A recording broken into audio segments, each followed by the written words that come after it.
Late at night, I was home alone when I suddenly noticed someone knocking on my door. In that instant, I knew something was wrong.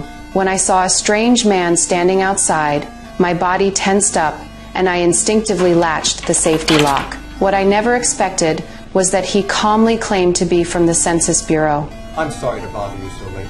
I need to ask you a few questions for the Census Department. So let me get that, and then you can ask me through the door. The next second, he shoved his hand through the crack in the door. Hey!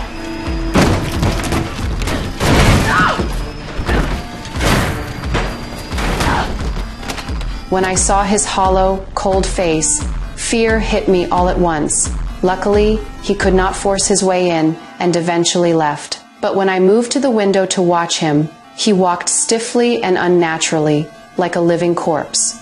I grabbed my phone and called my boyfriend and told him everything that had just happened.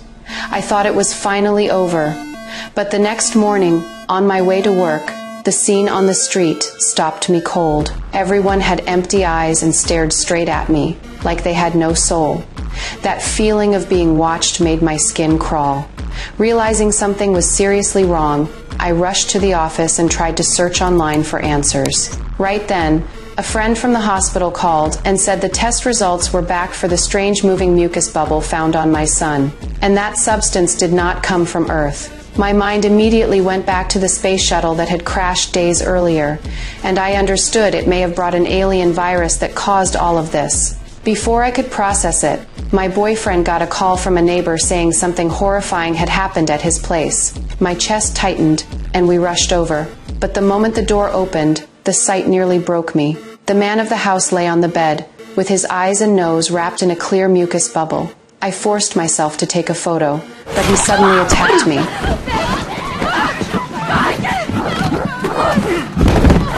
Panic took over, and before I could react, he crawled out. When he reached the stairs, he began foaming at the mouth and died on the spot. Later, doctors said it was likely sudden death, caused by a stress reaction after deep sleep was interrupted.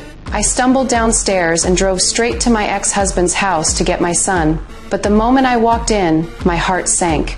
The house was full of people, and every one of them stared at me with empty eyes. I realized my ex was already infected. What's going on here? Doesn't hurt. And I turned to run.